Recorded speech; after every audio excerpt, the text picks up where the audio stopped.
Bismillahirrahmanirrahim. Assalamu alaikum students. I hope you are all doing well. We'll start our English class of grade 8 with the recitation of dua. Rabbi shrah li sadri wa yassir li amri wahlul uqtatam min lisani yafqahu qawli.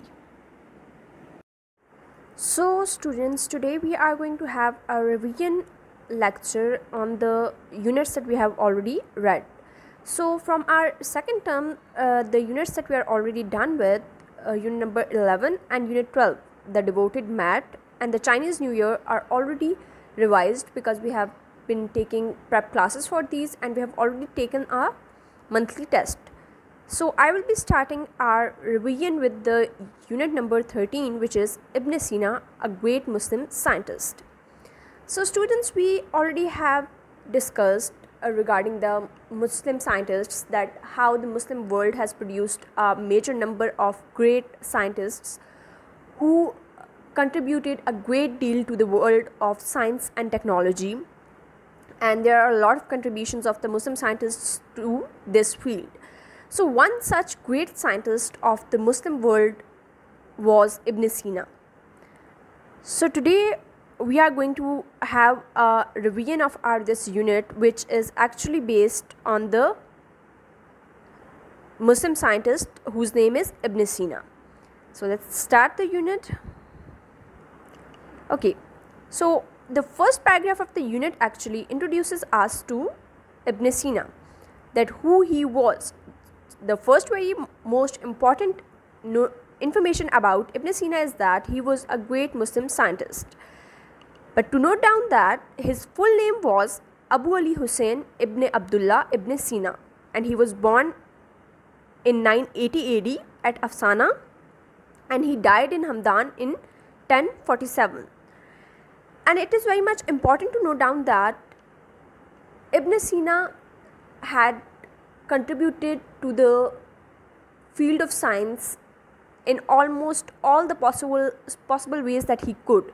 As the book says, that he had kind of enormous contributions to the field of science. So we will see in the unit that he actually made some remarkable and great contributions and enormous kind of contributions in the field of science and technology. Okay, so our next paragraph actually tells us about Ibn Sina's early life, his education and his training. So in the second paragraph, we see that when during the time of the birth of Ibn Sina and while he was growing up, it was the time of the peak of the Islamic Arabic culture.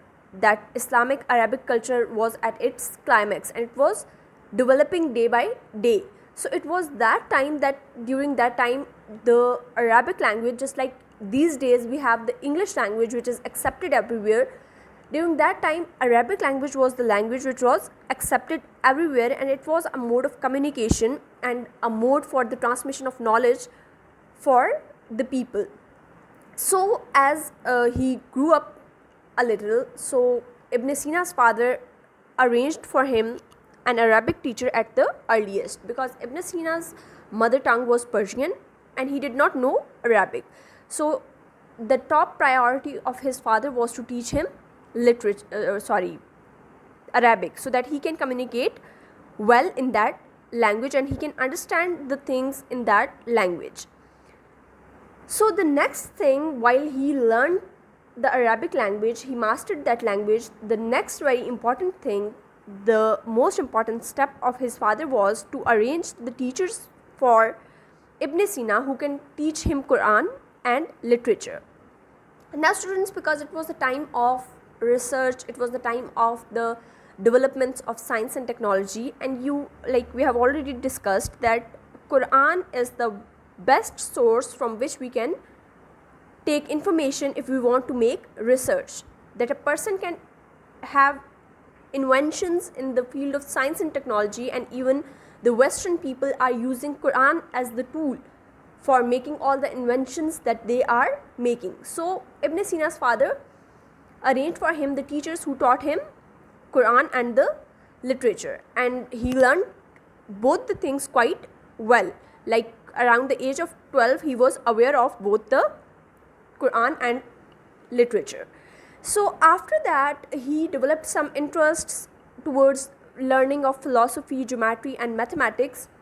And as he got into those fields, after learning those, like, his passion for learning grew with the time. He never stopped learning. Once he learned one thing, he just wanted to learn more from the world. So after he was done learning philosophy, geometry and mathematics, that he had kind of knowledge of all those things, he developed an interest towards the medical sciences. And medical sciences is something like that was the field of science that he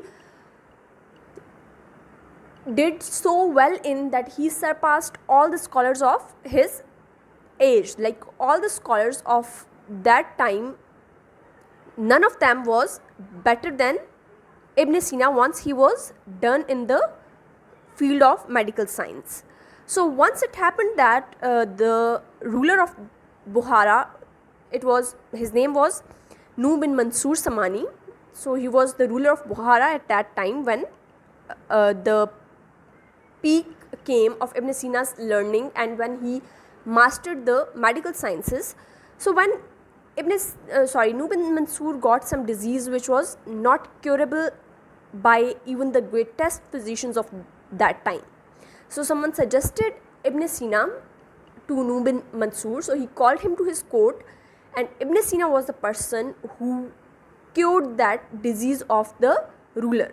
So as a gift, Ibn Sina was offered by the ruler to ask for anything that he liked. And Ibn Sina, because he was so much fond of reading and he was passionate to learn new things, all he demanded from the ruler was to get a permission to enter the library of the ruler.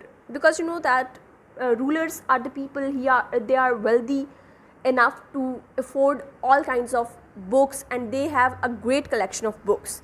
And especially during those times, the people used to have their libraries where they would keep greater collections of the books.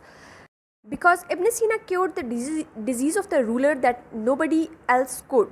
So Nu bin Mansur obviously granted him the permission to enter into his library. So in the library of the great ruler, Ibn Sina searched for all the books and he read them all. And by the age of 18, he was almost done. He learned almost all the branches of knowledge in his time. So after that, now we are coming towards his contributions. So this was his study, this was his passion to study new things. So obviously when a person is so much learned and he just has all the knowledge of his time, he make different kind of contributions.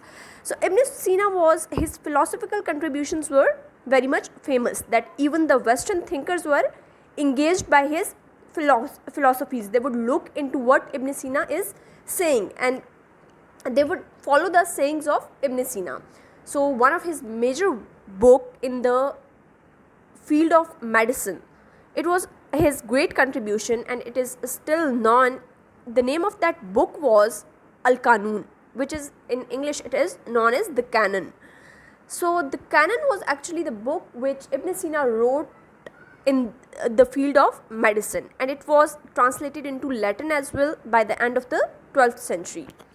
And it became a reference source for the medical universities of the West of the Europe, especially until the end of the 17th century, which means that until the end of the 17th century, all the European universities would use the book, the Canon of Ibn Sina, as a reference book, which means that they would look back into the book of Ibn Sina for anything that they would be doing. They would be using that book as a reference for their findings, for their research, for their studies. So all the knowledge that was imparted to the students was also based on that book of Ibn Sina, which is why it is called a major and great work of Ibn Sina. And some of his original contributions actually include his detection of the contagious nature of tuberculosis, which means that Ibn Sina detected that tuberculosis is a disease which can be spread from a person to another person, which means that if a person who is all well comes into a direct or indirect contact with the infected person, he can get that disease. That is called the contagious nature of the tuberculosis. So this thing is his own invention, his own finding, right? Another thing is that he found the diseases which are the waterborne diseases, which are spread through the water. So this was also his own finding.